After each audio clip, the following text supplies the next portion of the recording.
ان الحمد للہ والصلاة والسلام علی رسول اللہ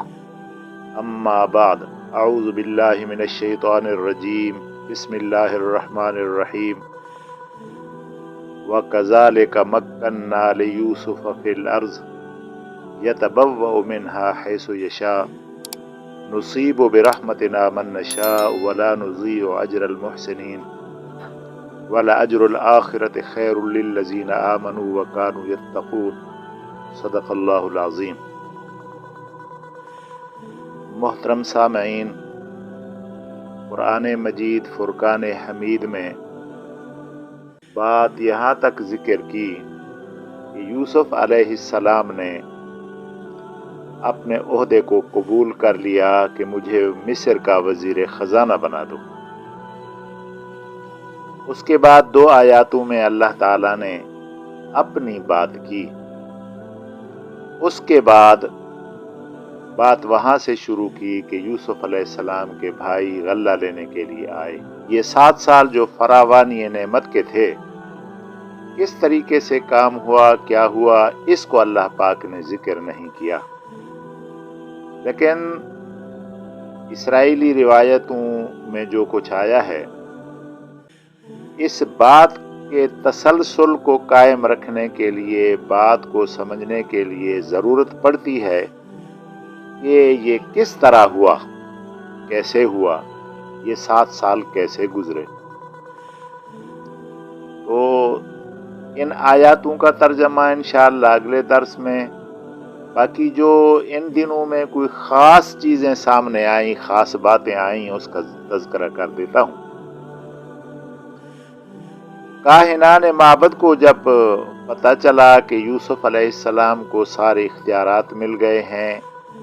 وہ وزیر خزانہ بن گیا ہے، بادشاہ کا مشیر خاص ہو گیا ہے، ان دوران میں پوتیفار عزیز مصر وہ بھی فوت ہو گیا۔ تو عزیز مصر کا عہدہ جو تھا وہ بادشاہ وقت نے، آمون ہوتب جہارم نے، وہ بھی یوسف علیہ السلام کو دے دیا، یعنی پورے مصر کے اختیارات جو ہے وہ یوسف علیہ السلام کے پاس آ گئے۔ کاہنان معبد کو بڑی تکلیف ہوئی، ان کو اندازہ تھا کہ یوسف علیہ السلام اللہ کے اوپر ایمان رکھتا ہے، ہمارے بتوں پر ایمان نہیں رکھتا، وہ ہمارے خلاف کوئی اقدام کرے گا، ہمیں نیست و نابود کرے گا، ہمارا خاتمہ کرے گا۔ یہ دل میں ان کے بات آ گئی، تو اس سے بچاؤ کے لیے انہوں نے اپنی تدبیریں کی، پروگرام بنائے، کسی نہ کسی طریقے سے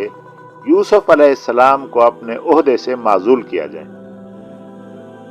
تو وہ وفد بنا کر آمون ہوتب سوم کی بیوی کے پاس گئے، یعنی بادشاہ وقت کی ماں کے پاس گئے، وہ کٹر آمون پرست تھی۔ تو اس کو جا کر سمجھایا کہ اپنے بیٹے کو کہو کہ یوسف علیہ السلام کو اتنے عہدے نہ دے، یہ مصر کے لیے اچھی بات نہیں، ایک بیگانہ، ایک مصر کے علاوہ غیر مصری کینانی آدمی مصر کا بادشاہ بنے، یہ اچھی بات نہیں ہے۔ وہ بہت کوشش کی اس کو سمجھانے کی کہ اپنے بیٹے کو سمجھائیں اور اس کو معزول کر دیں۔ تو بادشاہ کی بیوی نے ان سے معذرت تو کی کہ یہ میرے بس کی بات نہیں، لیکن پھر بھی اس نے بادشاہ سے آ کر بات کی،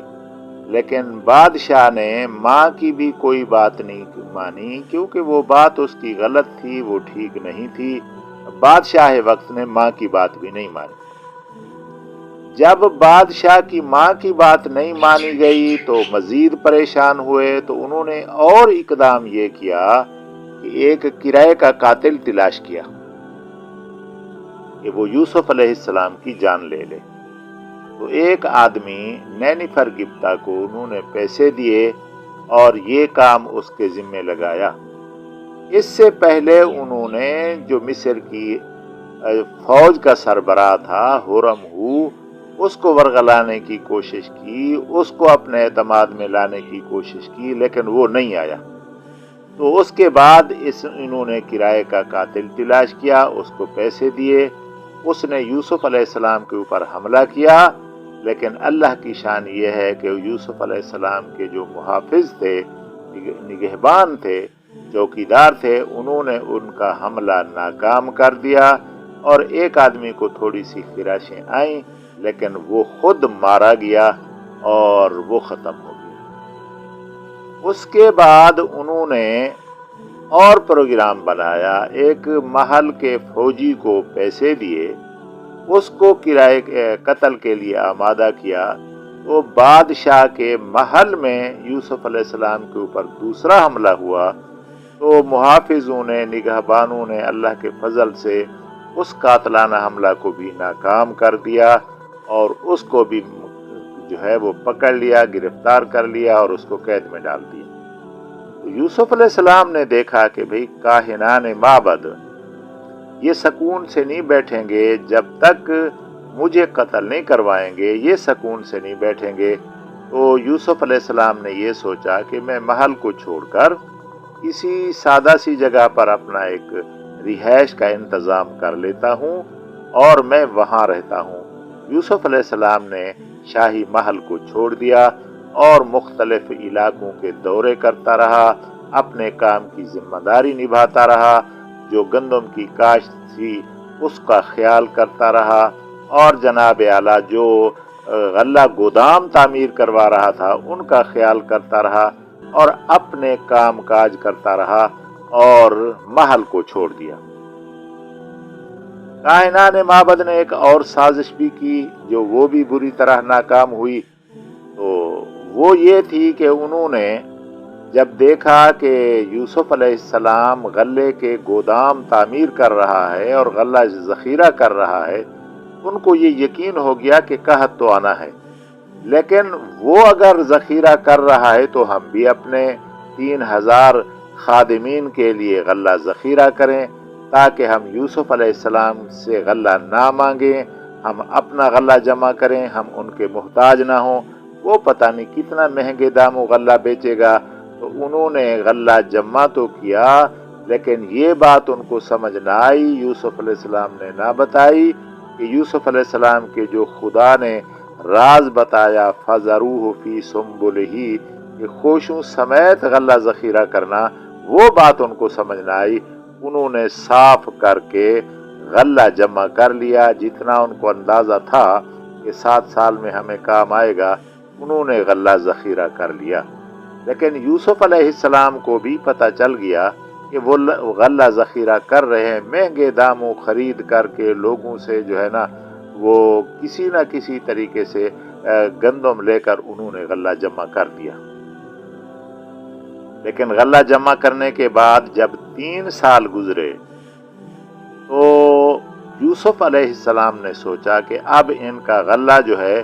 وہ گل سڑ گیا ہوگا، ختم ہو گیا ہوگا، دیمک کی نظر ہو گیا ہوگا، اب وہ غلہ نکال کر جو ہے نا کہیں ضائع کریں گے۔ تو یوسف علیہ السلام نے بادشاہ کو خط لکھ دیا کہ بھئی کاہنان معبد نے غلہ جمع کیا تھا، لیکن وہ اب گل سڑ گیا ہوگا، اب اس کے اوپر نظر رکھنا، وہ غلہ ضائع کریں گے، کسی نہ کسی جگہ پر ڈال کے آ جائیں گے، تم کارندے چھوڑ دو، وہ ان کی نگرانی کریں تاکہ ان کو پکڑ لیں اور ان کو سب کے سامنے رسوا کریں کہ انہوں نے محنت کے کاشتکاروں کی محنت کو کس طرح ضائع کیا، کتنا غلہ خواہ مخواہ کے لیے ضائع کر دیا، تو یہ کیسے لوگ ہیں، یہ مصر کے جو ہے نا وہ دشمن ہیں، کسانوں کے دشمن ہیں۔ بہرحال بادشاہ نے کچھ چوکیدار لگا دیے اور جو ان کی نگرانی کرتے تھے۔ آخر ایک رات وہ انہوں نے غلہ جب چیک کیا تو وہ تو سب دیمک کھا گئی، وہ تو کھانے کے قابل نہیں رہا، وہ تو بالکل بیکار ہو گیا۔ تو انہوں نے سوچا کہ اب کیا کیا جائے۔ ایک رات کو وہ سارا غلہ نکال کر دریائے نیل کے کنارے لے آئے تاکہ وہ غلے کو دریا میں بہا دیں، کسی کو کانو کان پتہ نہ چلے۔ تو وہ جب غلہ لے آئے تو بادشاہ کے کرندے جو ہے وہ ہوشیار تھے، دیکھ رہے تھے، بہرحال ان کو غلہ ضائع کرتے ہوئے پکڑ لیا، وہ بھاگ گئے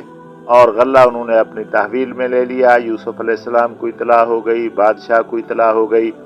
بادشاہ نے تمام مصر کے معززین کو بلا لیا، سب کو بلا لیا، دیکھو یہ کاہنان معبد کا حال ہے، انہوں نے اتنا ساری گندم جمع کی پیسوں سے، پھر ضائع کر دی، پھر اس کو جو ہے وہ دریا میں بہا رہے ہیں۔ انہوں نے مصر کا کتنا نقصان کیا، کاشتکاروں کی محنت کو ضائع کیا، ان کا یہ حال دیکھو۔ بہرحال اس اقدام سے بھی جو ہے وہ یوسف علیہ السلام کو جو ہے عزت ملی، اور کاہنان معبد کی رسوائی ہوئی اور پریشانی ہوئی۔ یہ بھی ان کی ناکامی کا واقعہ ان فراوانی کے سالوں میں آیا، لیکن آگے وہ غلہ جمع نہیں کر سکتے تھے، کیونکہ لوگوں کو ان کے ناکامی کی اطلاع بھی مل گئی، اور جناب اعلیٰ غلے پر بھی یوسف علیہ السلام نے کنٹرول کر لیا۔ پہلے جو انہوں نے خرید کر لیا، آگے قوانین سخت کر دیے، تو غلہ وہ جمع آگے نہ کر سکے۔ تو انشاءاللہ اگلی بات آئندہ درس میں ہوگی۔ اللہ تعالیٰ مجھے اور آپ کو ان قرآنی ارشادات پر عمل کرنے کی توفیق عطا فرماوے۔ وآخر دعوانا الحمدللہ رب العالمین۔